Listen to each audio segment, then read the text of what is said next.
ఆది అన్న గురించి మాట్లాడే ముందు సాయి గారి గురించి మాట్లాడాలి. రాజావారి రాణిగారు అని ఒక సినిమా అయిపోయింది.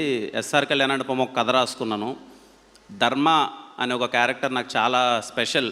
అరే మా సైడ్ ఇలాంటి ఒక పాత్ర ఉంటుంది, ఎవరు పోషిస్తే బాగుంటుందని చెప్పి చాలా ప్రయత్నించి చాలా చిన్న పిల్లోళ్ళ అలా సాయి కుమార్ గారి దగ్గరికి వెళ్ళి భయపడుతూ ఒక కథ చెప్పాను. సాయి గారు చాలా బాగుందమ్మా చేస్తాను అని చెప్పారు.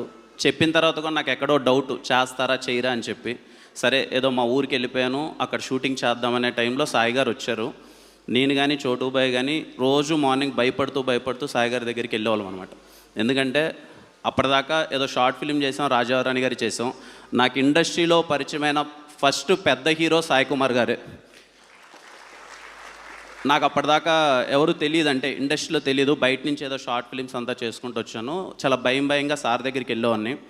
సాయి గారు చెప్పమ్మా ఏం చేద్దామంటే, నేను ఫస్ట్ సీనే చాలా సార్ ఇలా చేస్తే బాగుంటుందమ్మా, మీరు కొత్తగానే చాలా భయపడుతూ చెప్తుంటే ఏదో తేడా కొడుతుందమ్మా, కానీ నువ్వు నమ్ముతున్నావు కదా చేసేద్దాం, అయితే అటు అవుద్ది లేకపోతే ఇటు అవుద్ది అని చెప్పి. మీరు నమ్మరండి, నేను చాలా సందర్భాల్లో చెప్పాను.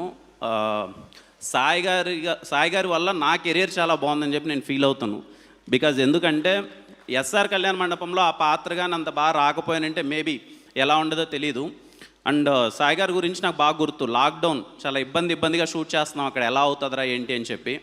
ఒకరోజు ఆఫ్టర్నూన్ నేను ఏదో సీన్ ఎక్స్ప్లెయిన్ చేద్దాం, నేను చోటుపోయి పైకి వెళ్తుంటే సాయి గారు ఉన్నమ్మ బయట కాసేపు ఆగండి అన్నారు. ఏంటి అని చూస్తే అప్పుడు బాలసుబ్రహ్మణ్యం గారు ఆ రోజు ఎక్స్పైర్ అయ్యారు అనుకుంటాను. ఆ రోజు ఎక్స్పైర్ అయ్యారు. 1 అవర్ అయింది, సార్ బయటికి రావట్లేదు. మాకేమో టెన్షన్, ఏమైందిరా ఓ పక్క లాక్డౌన్, సార్ ఏమన్నా ఇప్పుడు ఏంటి అని అంటే నన్ను లోపలికి రమ్మన్నారు. లోపలికి వెళ్తే లిటరల్లీ ఆయన కళ్ళల్లో నీళ్లు పెట్టుకొని బాలసుబ్రహ్మణ్యం గారి గురించి నా దగ్గరికి 1 అవర్ చెప్తున్నారు. నాకేం అర్థం కాల. అదేదో ఇంట్లో ఒక మనిషి